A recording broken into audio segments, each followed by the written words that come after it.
Which of the following statement are statements is are are true? A circular motion is an accelerated motion. ಮೊದಲನೇದಾಗಿ accelerated motion ಅಂತ ಹೇಳಿದ್ರೇನು? Circular motion ಬಗ್ಗೆ ಆಮೇಲೆ ಮಾತಾಡೋಣ. ಮೊದಲನೇದಾಗಿ accelerated motion ಅಂತ ಹೇಳಿದ್ರೆ ಏನು?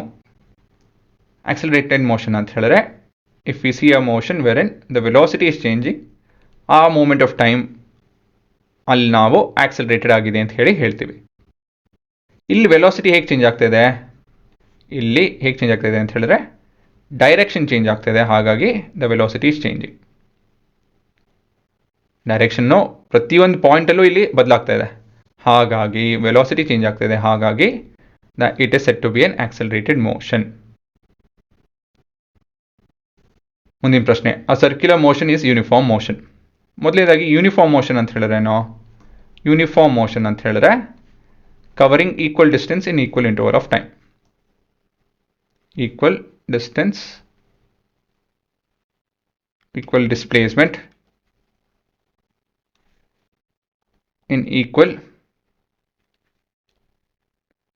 interval of time. ಸೊ ಇಲ್ಲಿ ಡಿಸ್ಟೆನ್ಸ್ ಮತ್ತು ಡಿಸ್ಪ್ಲೇಸ್ಮೆಂಟ್ ಆ್ಯಕ್ಚುಲಿ ಎರಡು ಹೇಳ್ಬೋದು.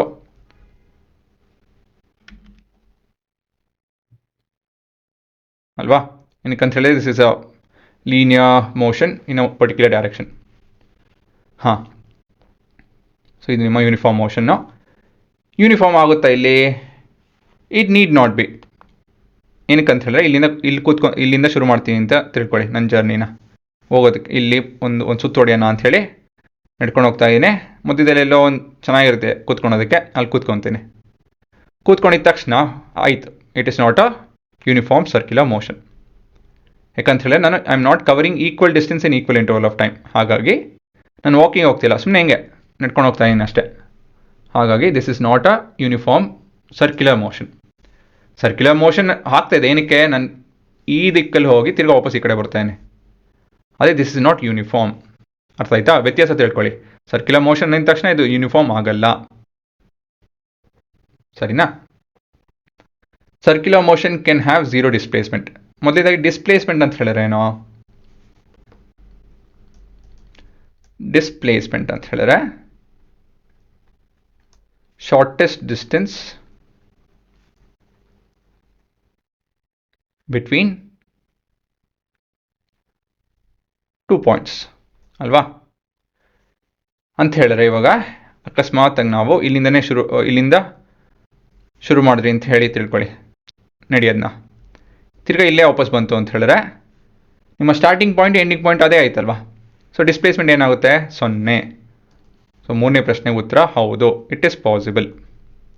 ನಾಲ್ಕನೇ ಪ್ರಶ್ನೆ, the maximum displacement of a circular motion is 2 times the length of the diameter of the circular path. Maximum displacement ಅಂತ ಹೇಳಿದ್ರೇನೋ? ಇದು ನಿಮ್ಮ ಡಿಸ್ಪ್ಲೇಸ್ಮೆಂಟ್ ಆಗ ಸಾಧ್ಯ, ಇದು ಇವೆಲ್ಲ ಆಗ ಸಾಧ್ಯ. ಮ್ಯಾಕ್ಸಿಮಮ್ ಅಂತ ಹೇಳಿದ್ರೆ ಈ ಕೊನೆಯಿಂದ ಶುರು ಮಾಡ್ತು ಅಂತ ಹೇಳಿದ್ರೆ ಇದೇ ಮ್ಯಾಕ್ಸಿಮಮ್. ಏನಕ್ಕೆ ಹೇಳಿ? ಏನಕ್ಕೆ ಅಂತ ಹೇಳಿದ್ರೆ ಈ ಥರ ಎಕ್ಸ್ಪ್ಲೇನ್ ಮಾಡ್ತೀನಿ ನೋಡಿ. ನೀವು ಎಲ್ಲೇ ಬೇರೆ ಕಡೆ ಹೋಗಿ, ಸೊ ಇವೆಲ್ಲ ಕಾರ್ಡ್, ಸರ್ಕಲ್ದು ಒಂದು ಕಾರ್ಡ್ ಅಲ್ವಾ? Diameter is the longest card.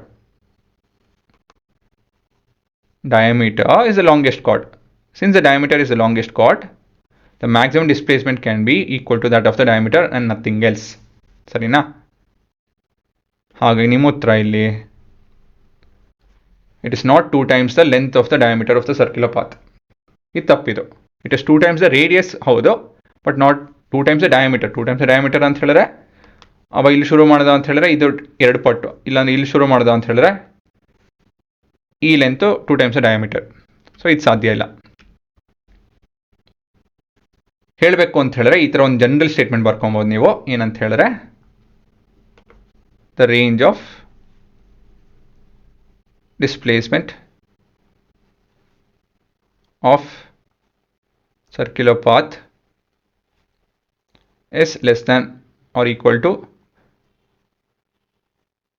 a diameter but greater than or equal to 0. So ಈ ಜನರಲ್ ಸ್ಟೇಟ್ಮೆಂಟ್ ಹೇಳ್ಬೋದು ಅಲ್ವಾ? ಡಯಾಮೀಟರು ಇಂದ ಹೆಚ್ಚು ಇರೋಕ್ಕಾಗಲ್ಲ, ಈಕ್ವಲ್ ಇರ್ಬೋದು, but not less than 0. So ಇದು ನಿಮ್ಮ ಪಾಸಿಬಲ್ ಉತ್ತರ, ಸರಿನಾ? ಇದು ನಿಮ್ಮ ಪ್ರಶ್ನೆ, ಇದು ನಿಮ್ಮ ರನ್ನಿಂಗ್ ನೋಟ್ ಥರ ಬರ್ಕೊಳಂಗಿದ್ರೆ ಇದನ್ನಂತ ಬರ್ಕೊಳ್ಳಿ. ಯಾವುದೋ ಈ ಜನರಲ್ ಪಾಯಿಂಟ್ ಬರ್ಕೊಳ್ಳಿ. ಇದು ನಿಮ್ಮ ರಿಟರ್ನ್ ನೋಟ್ಸ್, ಸರಿನಾ?